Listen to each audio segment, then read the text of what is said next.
Bonjour à tous, bienvenue dans l'interview à la une, l'émission vidéo de la rédaction de Nice Matin, une émission que j'ai le plaisir de présenter avec Frédéric Maurice, c'est le chef de l'édition Nice Métropole. Bonjour Frédéric. Bonjour Denis.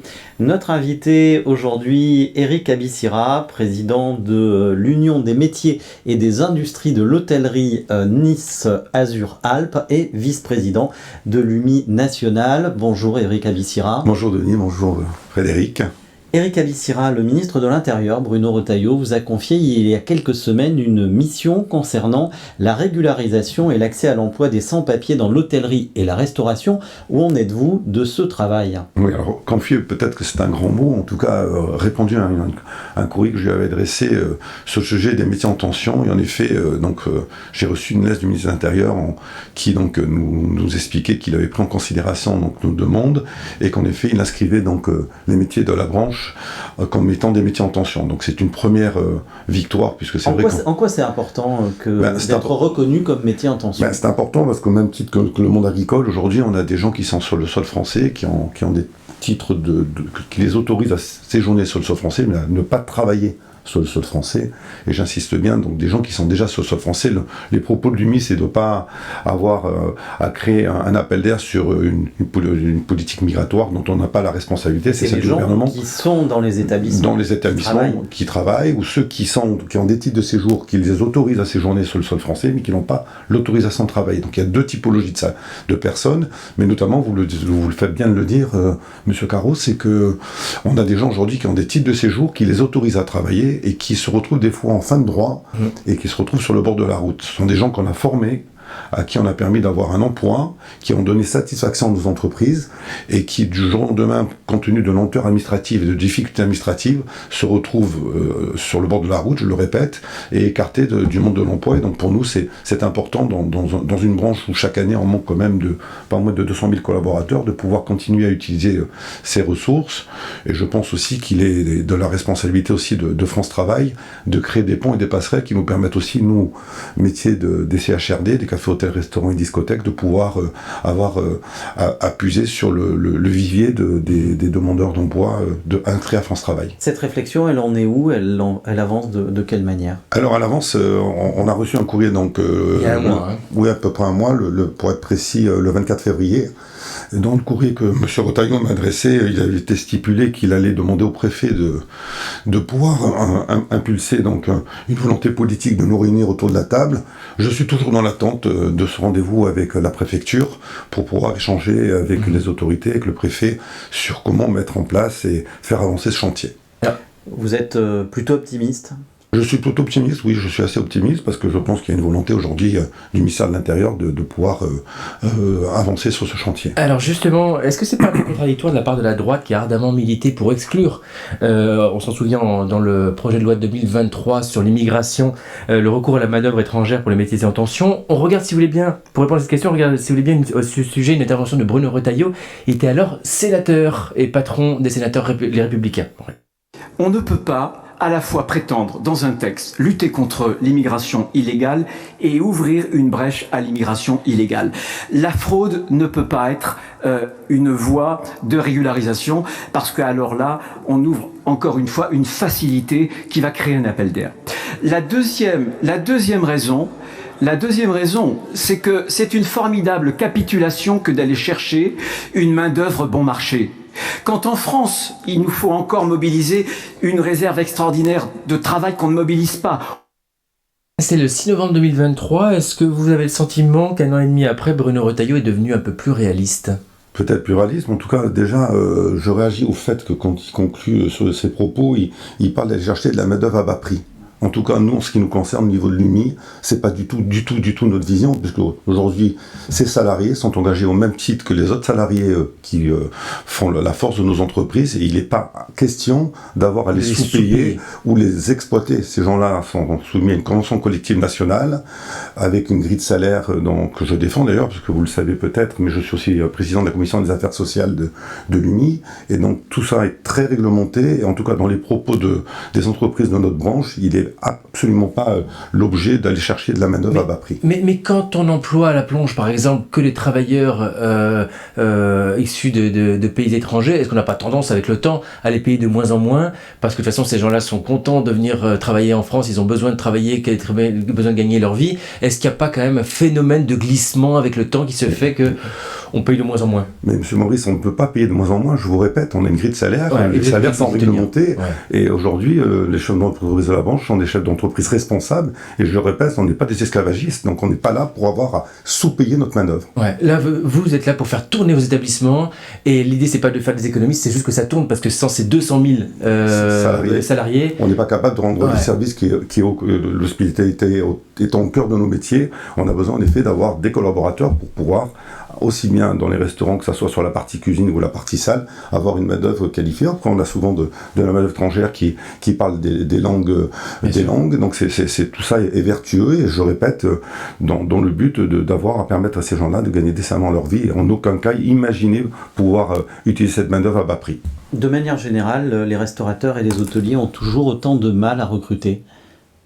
Alors, c'est quelque chose qu'on a fortement ressenti après la période de la crise sanitaire du Covid, parce que là, en effet, on a un certain nombre de collaborateurs qui, compte tenu du fait que, n'oublions pas, on a été démonétisés du jour au lendemain, avec des fermetures administratives qui nous obligeaient à fermer nos restaurants, fermer nos hôtels. Donc, nos personnels, une partie de nos personnels ont eu à réfléchir sur leur devenir et savoir s'ils ne pouvaient pas peut-être envisager d'embrasser d'autres professions. Donc, ça a été vrai en 2021, ça a été vrai en 2022. Depuis maintenant, en 2023-2024, on a un sursaut, puisqu'on a énormément communiqué au niveau de l'UMI sur l'attractivité de nos métiers, sur le fait aussi qu'on est des professions où il y a un véritable ascenseur social. On peut commencer au bas de l'échelle, aussi bien dans l'hôtellerie que dans la restauration, et finir brillamment sa carrière en étant au départ serveur et directeur de restaurant, ou réceptionniste, devenir directeur général d'hôtel. Je compte parmi mes présidents de branche des gens qui ont suivi ce parcours, qui sont au bas de l'échelle et qui font partie aujourd'hui de l'hôtellerie de prestige de la Côte d'Azur. À propos de formation, il est prévu l'arrivée d'un campus Vatel, qui doit voir le jour sur 2 sites à Nice et Saint-Laurent-du-Var. Est-ce que ça veut dire que le lycée hôtelier Jeannet Paul Augier ne suffit pas pour former la manœuvre dont on a besoin aujourd'hui, manœuvre qualifiée? Le lycée Paul Augier, on a fait une très belle opération avec le proviseur, avec M. Ferraud du lycée Paul Augier. Je pense que c'est pas antinomique d'avoir des cursus qui sont très différents les uns des autres. On sait que Vatel, c'est plutôt une école de management, sur management hôtelier, sur une approche peut-être plus vouée à fournir des collaborateurs sur des carrières à l'international. La particularité de Vatel, c'est qu'aujourd'hui, ils ont des connectivités, des connexions un peu partout dans le monde, puisqu'ils ont ouvert énormément d'écoles. Donc il n'est pas antinomique d'avoir un enseignement professionnel avec des lycées professionnels, et d'un autre côté des écoles comme Vatel ou Ferrandi. Et justement, pour Ferrandi, il était question aussi que Ferrandi vienne s'installer à Nice. Alors je pense que c'est toujours un projet. Mais parce qu'on n'entend plus parler. Écoutez, c'est toujours un projet. Je l'avais échangé avec le président de la Chambre de commerce et d'industrie Nice-Côte d'Azur, puis il devait initialement s'inscrire au campus des métiers. Et donc le projet, je pense qu'il n'est pas avorté, mais par contre, je n'ai pas vraiment d'informations à vous donner sur ce sujet. Le logement reste le problème numéro 1 pour les employés de l'hôtellerie et de la restauration sur la Côte d'Azur. Est-ce que vous mettez en place des solutions ? Alors donc nous avons au niveau national signé une convention nationale avec Action Logement Service qui sur le plan local aujourd'hui est en effet utilisée par mes services pour avoir à trouver des solutions pour loger nos saisonniers, loger aussi nos actifs, nos jeunes actifs, parce qu'en fin de compte aujourd'hui on a un territoire qui a l'avantage d'avoir une saisonnalité qui est étendue. Quand j'ai commencé ce métier il y a maintenant plus de 35 ans sur Nice-Côte d'Azur, nos saisons étaient beaucoup plus courtes. Maintenant, nos saisons démarrent sensiblement au mois de février pour se finir fin octobre, début novembre. Et puis les stations aussi, quand même. Les stations de ski qui sont demandeurs aussi de main-d'œuvre. Donc, en effet, pour en revenir au sujet, oui, on est identifié avec la ville de Nice 2 entités foncières et on a engagé avec un bailleur social et Action Logement Service donc des travaux qui devraient en principe nous permettre d'envisager le dépôt d'un permis de construire au 2e semestre 2025 pour sortir une entité de 90 logements destinés au logement des jeunes actifs et saisonniers. C'est 2 projets différents ou c'est un seul ? C'est le même projet mais avec 2 immeubles qui sont contigus. Ok, d'accord. Et ça serait où exactement ? Quartier de la Libération. D'accord, très bien. Et donc pour une ouverture qui pourrait intervenir quand ? 2e semestre 2027. Ok. Les métiers de l'hôtellerie et de la restauration évoluent rapidement. De quelle manière l'intelligence artificielle va-t-elle accélérer cette évolution ? Alors, l'intelligence artificielle, alors, c'est quelque chose qui va, à mon avis, bousculer nos habitudes. On a aujourd'hui, au niveau de l'hôtellerie, je pense qu'il y a une accélération de la manière dont vont être distribués nos établissements, puisqu'aujourd'hui, l'intelligence artificielle va sûrement permettre aux touristes lambda d'avoir une approche différente de la manière dont il va séjourner sur une destination touristique. Donc, il faut s'en accaparer. En tout cas, il faut qu'on soit avant tout acteur et non pas spectateur, comme on l'a été à l'ère de la transformation digitale de notre économie dans les années 2000. Donc aujourd'hui, en effet, je pense qu'il faut s'accaparer ces nouvelles technologies pour pouvoir permettre d'évoluer, de donner un service de qualité. Au niveau de l'Union-Nationale, je porte aussi la transformation digitale de notre syndicat patronal et on est en train de réfléchir et on va aborder un nouveau chantier qui sera celui de fournir un chatbot intelligent à nos adhérents à travers le niveau national pour leur permettre d'avoir des réponses instantanées des sujets qui les concernent. Un chatbot, donc c'est un agent de conversation en fait. C'est un agent de conversation, mais il y a des chatbots qui sont dits généralistes. Ouais. Nous, le but, c'est d'identifier une entreprise spécialisée dans ce domaine pour avoir à créer un chatbot intelligent qui réponde aux problématiques des adhérents de notre syndicat patronal. Il y a déjà des opérateurs qui ont lancé ça sur la Côte d'Azur, notamment des offices de tourisme comme la Colle-sur-Loup par exemple. Oui, tout à fait. Je pense que c'est quelque chose qui est utile à un grand nombre d'intervenants et en tout cas au niveau de l'UMI, c'est une réflexion qu'on mène et pour lequel on va engager très prochainement le chantier. Alors l'UMI nationale porte aussi des propositions dans le cadre du futur projet de loi simplification. Et il y a un sujet qui vous mobilise particulièrement, c'est l'exonération fiscale des pourboires. Est-ce que vous pouvez nous expliquer l'enjeu ? Alors, l'enjeu est simple. Le pourboire est une libéralité de la clientèle à nos collaborateurs qui récompense nos collaborateurs pour la qualité, le sourire, le service, l'hospitalité qu'ils ont fourni au cours d'un repas ou sur un séjour dans un hôtel. Et il me paraîtrait irresponsable de pouvoir imaginer aujourd'hui, au moment où nos salariés sont en quête de pouvoir d'achat, de fiscaliser ces pourboires, c'est-à-dire les imposer sur le revenu en ce qui concerne cette libéralité de la clientèle. Et ce qui pourrait être encore plus grave aussi, c'est que le fait de soumettre ces pourboires à des cotisations sociales sur des entreprises, aujourd'hui la marge est dégradée.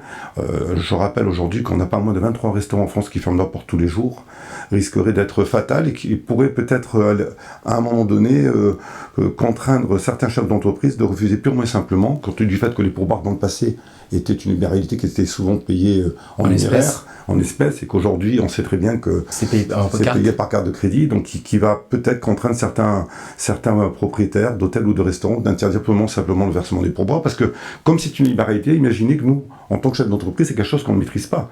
La générosité de notre clientèle, on ne la maîtrise pas. Donc si demain cette générosité est importante, et bien forcément, si on paye des charges sociales sur les sommes perçues, ça impactera fortement la marge dégradée de nos entreprises. Cette générosité, elle est encore importante. Les pourboires, ça ne se perd pas ? Non, ça ne se perd pas, parce que les gens, quand ils sont satisfaits, ils ont pour habitude de laisser une gratification aux collaborateurs, aux salariés qui ont donné un sourire, qui ont donné un service de qualité, et c'est le cœur de nos métiers. Alors on va s'intéresser plus particulièrement à la profession sur la Côte d'Azur. Comment se porte le tourisme depuis le début de l'année ? Alors le premier trimestre 2025 a été un petit peu compliqué. Je pense qu'il est lié à un contexte géopolitique anxiogène qui a peut-être ralenti l'ardeur de touristes plutôt sur le bassin européen à venir nous visiter. Après on a eu. C'est la faute de Donald Trump ? On va y venir. On va y venir. Après, on a eu peut-être aussi un climat qui n'a pas été toujours au rendez-vous, un peu capricieux depuis le début de l'année.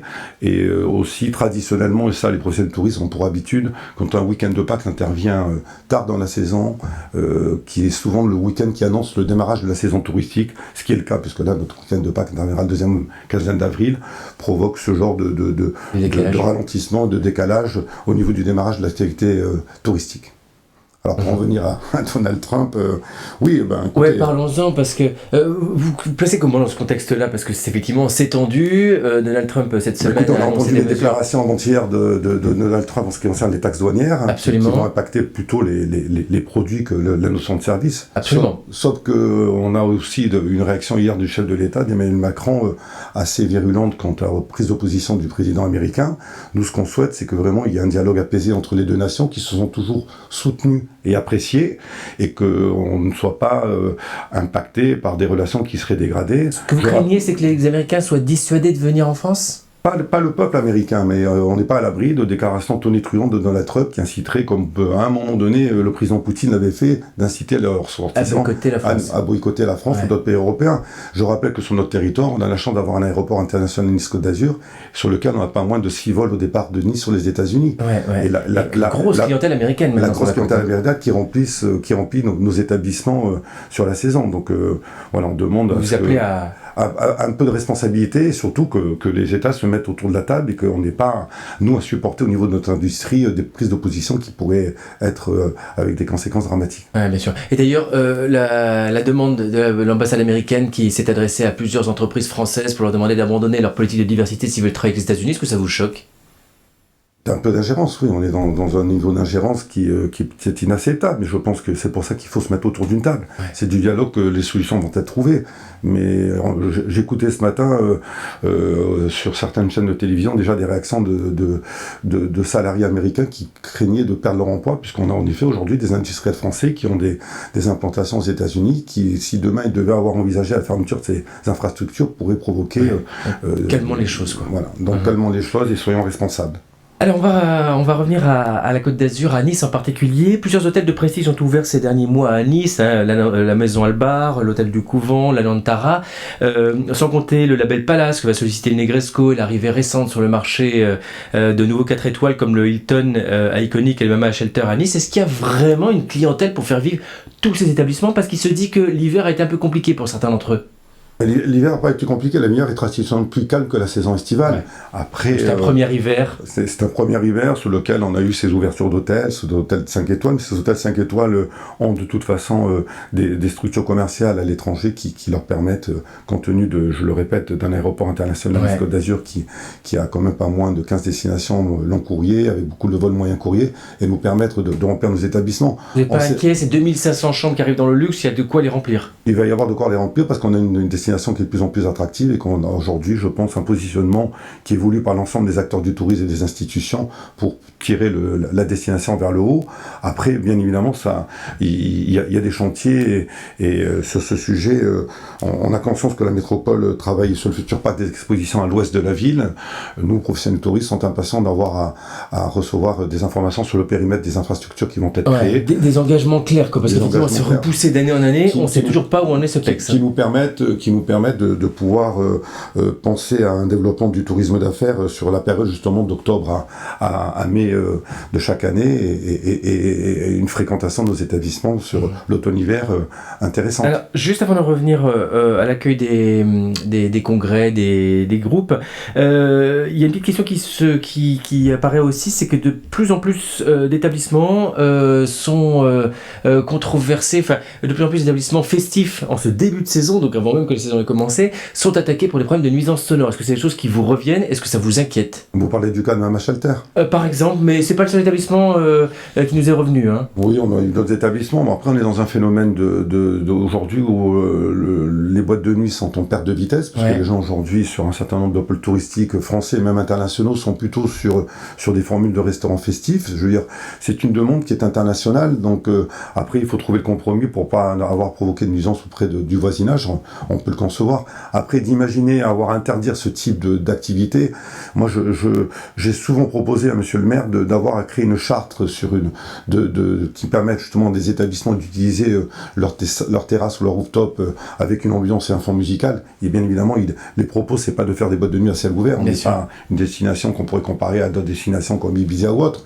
Mais cette clientèle, vous parliez de l'offre hôtelière niçoise qui s'est énormément améliorée au temps de ces derniers. Cette clientèle internationale qui voyage à travers le monde sur des destinations qui sont festives comme l'Espagne, comme les Émirats. Aujourd'hui, vous allez dans les Émirats Unis, à Dubaï, en effet, ce type de restaurant, c'est partie prenante. Donc il faut quand même qu'on reste dans l'air du temps et qu'à un moment donné, on trouve le compromis entre l'usage de ces rooftops et de ces terrasses avec modération, mais qui permettent à ces clientèles internationales de pouvoir se divertir comme elles se divertissent dans toutes les autres destinations que je viens de décrire il y a quelques instants. À propos d'établissements spécifiques, plusieurs clients ont été gravement brûlés par le mauvais usage d'une lampe à éthanol le 27 novembre à Cannes, dans un restaurant. Donc la fermeture administrative dont a écopé cet établissement établissement pour 6 mois, est-ce qu'elle est juste selon vous? Écoutez, là, nous avons mis un garçon qui est très au fait de ce dossier, qui est notre représentant des restaurateurs à Cannes, Alain Laouti, et qui a engagé un certain nombre de démarches auprès du maire de Cannes. Bon, c'est pas ma paroisse, donc je laisserai sur ce sujet Alain Laouti s'exprimer. Ça fait réagir cette affaire dans la profession, ou c'était vraiment une pratique très très très marginale? C'est une pratique marginale, c'est une pratique très marginale, donc je laisse, je le répète, à mon représentant cannois. Il n'y a pas de changement, enfin les lampes à éthanol, c'est pas des choses que vous... C'est pas quelque chose qui est pratiqué couramment. Donc voilà, donc sur ce sujet, mon président Humi, restaurateur cannois, pourra vous répondre si nécessaire. Au mois de juin, Nice va accueillir un événement mondial, la conférence des Nations Unies sur l'océan. Elle va réunir de très nombreux chefs d'État et des dizaines de milliers de congressistes. Qu'est-ce que vous en attendez et comment vous préparez-vous ? Alors, on a une réunion de lundi prochain avec l'agence en charge de l'hébergement de ces délégations, donc qui est l'agence Bit Network. Donc lundi prochain, on se réunit à l'hôtel Negresco avec le directeur général de l'Office du tourisme et son président Rivissal pour avoir échangé avec cette agence pour maintenant avoir un périmètre beaucoup plus précis des délégations, puisqu'on sait aujourd'hui que grand nombre des établissements de la métropole ont été réservés pour ces délégations. Ça va être de toute façon un très très bel événement. Vous avez figé les réservations pour cette période-là, c'est-à-dire vous attendez les précisions? On avait figé les réservations, donc maintenant les contingents commencent à être remplis, les délégations maintenant vont pouvoir être assignées sur les têtes de réseau de la métropole Côte d'Azur, sur l'hôtellerie 4 et 5 étoiles, et sur un mois de juin qui est traditionnellement un bon mois, bien évidemment que cette clientèle entre le 4 et le 13 juin, puisque même l'UNOC, on aura un cœur de l'événement qui sera entre le 8 et le 11, mais les premières délégations vont arriver le 4, il va y avoir énormément d'organisations d'événements parallèles à... Bien sûr, c'est quand même le 28 mai, je crois, officiellement. Voilà, donc très sincèrement, pour nous, professionnels du tourisme niçois, bien évidemment que c'est quelque chose qu'on voit d'un très bon œil. Puis après, au terme de l'UNOC, on aura quand même l'héritage de ce palais des congrès qui était attendu.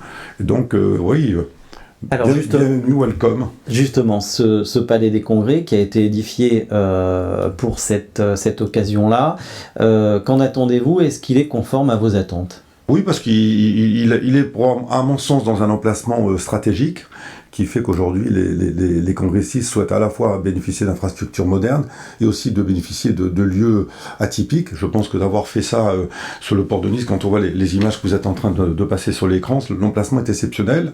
Donc on attend de ce palais des congrès, du Convention Center et du bureau des congrès qui va être sous le contrat de l'Office du tourisme métropolitain, donc de Jean-Sébastien Martinez et de ses équipes, à ce que ça nous permette de développer de nouveau un tourisme d'affaires sur des congrès de taille humaine, entre 2500 et 3000 personnes. Et je me répète, aujourd'hui, les enjeux sont aussi sur la création de ce parc des expositions à l'ouest de la ville, en lieu et place du Mine-Fleur, parce que là, bien évidemment, on touchera un autre type de clientèle sur des conventions internationales, où là, on parle d'événements beaucoup plus importants. Donc, très demandeur de précision là-dessus, j'ai l'impression. Pas demandeur, mais c'est vrai qu'on commence à être impatient et que je pense que monsieur le maire va nous réunir prochainement pour nous donner des informations de ce périmètre.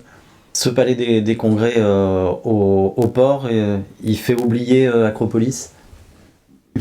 C'est pas qu'ils sont oubliés ou pas. De toute façon, sur Acropolis, sur les dernières années de son existence, on avait de moins en moins, on a vécu, moi en tant que professionnel du tourisme niçois, des méga congrès, des congrès de très très importants. Le dernier en date, c'était Cardiocim, qui a tiré plus de 17 000 congressistes. C'était le dernier en même temps. Oui, c'était le dernier en même temps. Donc en fin de compte, c'est un palais des congrès qui était, à mon avis, d'une part, qui répondait plus aux normes, qui répondait plus peut-être à l'optique de ce qu'attendent aujourd'hui les organisateurs de congrès, sur un emplacement qui, de toute façon, à mon sens, et ça n'engage que moi, à titre personnel, n'était pas le bon emplacement en termes de positionnement.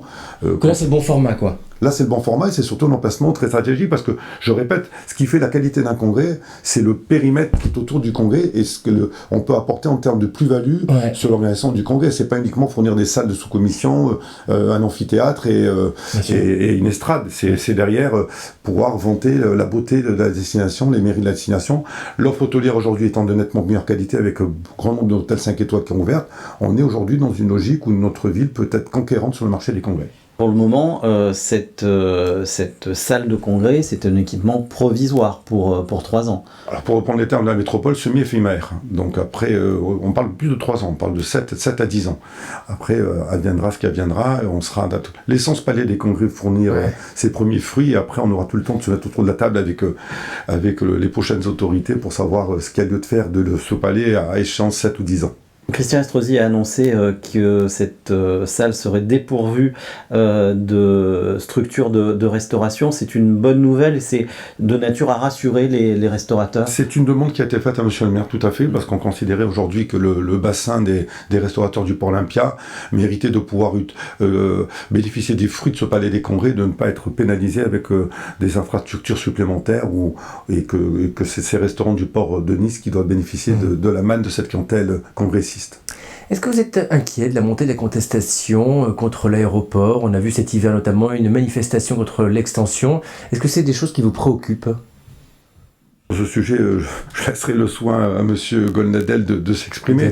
Nous, ce qui est certain, c'est que cet aéroport est le poumon de l'activité, mais pas que de Nice, de la Côte d'Azur au sens large. Ça veut dire qu'il faut bien que les gens aient conscience. Les gens aient conscience. L'industrie touristique fait vivre grand nombre de dizaines de milliers de salariés à travers la Côte d'Azur, en partant de Saint-Tropez à Menton, et qu'il faut quand même être conscient que les 17% du PIB que l'on représente dans le département, c'est pas une virgule à prendre à la légère. Donc, mais est-ce que vous êtes conscient avec une démarche, je pense qu'on a aujourd'hui un président du directoire de l'aéroport de Nice qui est un monsieur responsable, éco-responsable, puisqu'il a un engagement en termes de RSE assez prononcé.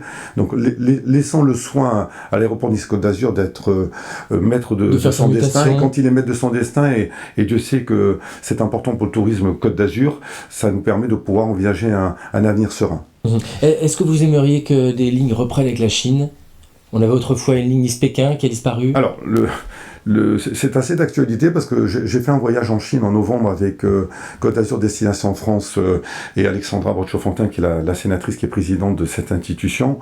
On a titillé le marché chinois pour avoir de nouveau, comme Marseille l'a fait l'année dernière avec l'ouverture d'un vol direct entre Shanghai et Marseille, essayer de trouver un autre pôle de Chinois qui pourrait être demandeur de l'implantation d'une ligne. Donc aujourd'hui, il y a des engagements de certaines compagnies chinoises, dont notamment Cathay Pacific, sur un projet d'ouverture de ligne, mais je pense qu'on sera plutôt à échéance 2026-2027, sur un vol direct entre Hong Kong et Nice.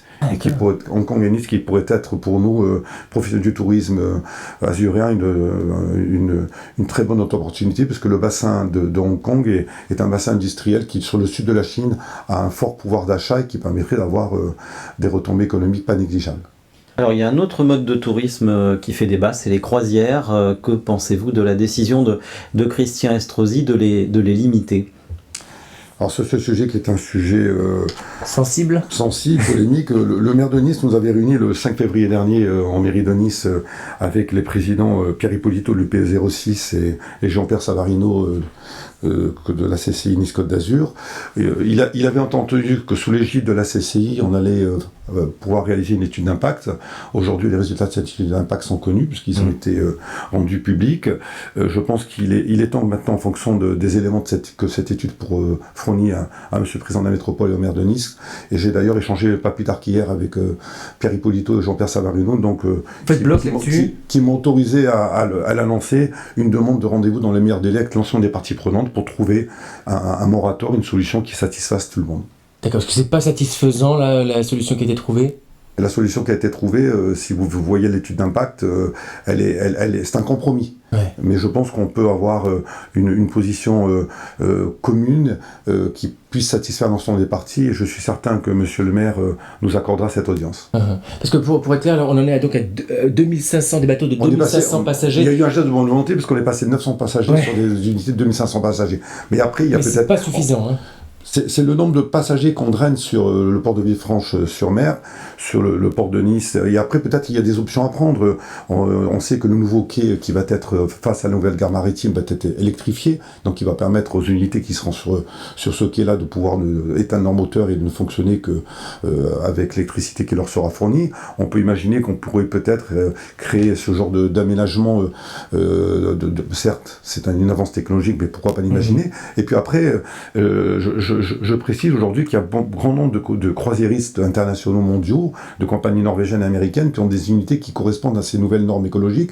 Grand nombre de ces bateaux utilisent ce qu'on appelle le gaz naturel liquéfié, le GNL, qui réduit les émissions de soufre à plus de 90%. Donc à nous peut-être d'être un peu plus sélectifs dans ce qu'on souhaite avoir comme compagnie croisière qui s'installe dans notre périmètre, mais il doit y avoir des solutions, il doit y avoir, avec beaucoup de bonne volonté, des solutions. Mais à condition que Christian Estrosi fasse preuve de bonne volonté lui-même. J'ai l'impression que là, il y a une petite rébellion des acteurs socio-économiques qui disent... Je ne suis pas là pour défendre le maire, mais il a fait un geste de bonne volonté en passant de 900 à 2500. Ouais. Mais peut-être qu'il faut aller un petit peu plus loin dans la réflexion, dans la démarche, et essayer de trouver un compromis qui satisfasse l'ensemble des professionnels. À propos de Christian Estrosi, il y a une critique qui monte à Nice, qui est là depuis souvent, depuis longtemps, mais qui monte et notamment portée par Éric Ciotti, qui dit que depuis son élection en 2008, Christian Estrosi a beaucoup privilégié le tourisme au détriment des Niçois. C'est un discours qu'on entend beaucoup et qui est encore une fois porté par Éric Ciotti, qui risque d'être son adversaire au municipal. Est-ce qu'il y a du vrai selon vous là-dedans ? Je pense que la politique de l'Office du tourisme métropolitain a plutôt une tendance à vouloir diluer la fréquentation touristique du début de l'année à la fin de l'année, pour ne pas s'inscrire dans un tourisme, dans un surtourisme qui était dans les années 2024 un mot à la mode. Mieux répartir le tourisme sur l'année. Et avec une clientèle de plus en plus qualitative qui fasse marcher l'ensemble des commerces de la ville. Après, moi, j'ai pas à prendre part au jeu politique qui oppose Éric Ciotti à Christian Estrosi. Je suis moi aujourd'hui président d'un syndicat patronal. Je suis pas là pour faire de la politique, je suis là pour défendre mes entreprises. Merci. Avant de terminer, on passe à la question perso.